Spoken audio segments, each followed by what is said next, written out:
Հերովդես թագավորի օրերուն էր, որ Հիսուս ծնավ Հրեաստանի Փեթլեհեմ քաղաքին մեջ։ Եվ ահա արևելքին 3 մոքեր՝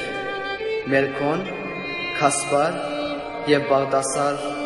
իրենց զորքերով եկան Երուսաղեմ եւ հարցուցին. Ուր է հրեաներուն նորածին թագավորը։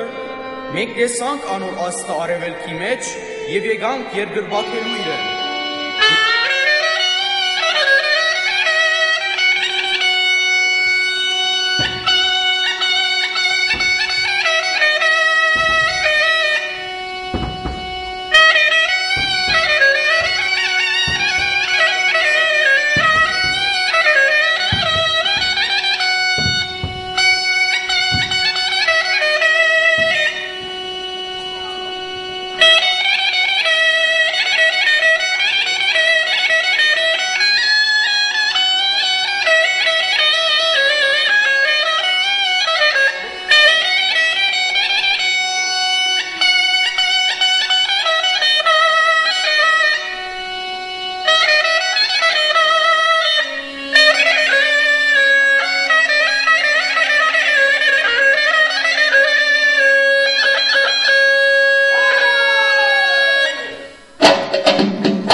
Երբ Հերովդես թագավոր լսեց ասիգա,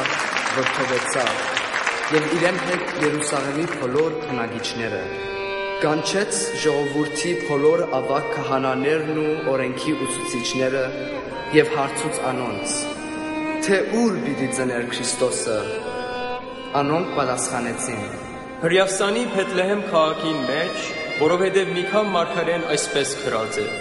Թուն, Փեթլեհեմ, Հութայի քաղաք, հրճագով նվազ չես Հութայի մյուս քաղաքներեն, որովհետև քեզ մե պիտի ելե իշխանը, որ պիտի հովվե իմ ժողովուրդս Իսրայելը։ Նոր թագավոր։ Ես եմ միակ Հրեաստանի թագավորը։ Այնադեն Հերովդես քաղաքնապար իր մոտ կանչեց մոքերը եւ անոնց մե ըստուքեց աստին երևելուն ժամանակը։ Աբազանոն Փեթլեհեմ ղրկեց բադվիրելով. Քացեք եւ ըստույք դերգություններ քաղելով գտեք երեխան,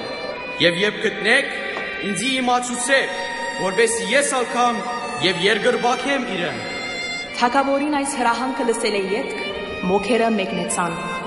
Անոնք չափազանց ուրախացան, երբ կրկին տեսան այն աստղը, որ արևելքի մեջ տեսեր էին։ Եվ ահա աստղը առաջնորդեց իրենք մինչև որ եկավ ու գեցավ այն վայրին վրա, ուր երեխան գտնվեր։ Երբ տուն մտան, տեսան երեխան իր մորը Մարիամի հետ, եւ մինչև քեգին խոնարելով երգրբակեցին մանուկին։ Ապա փացին իրենց արգղները եւ Հիսուսի ընծայեցին իրենց նվերները, ոսկի, գնդրուկ եւ զմուրս։ Հետո ուրիշ ճամփով քացին իրենց երկիրը, առանց Հերովդեսի հանդիպելու, ինչպես որ Աստված երազիմը մեջ հրահանգեց իրենց։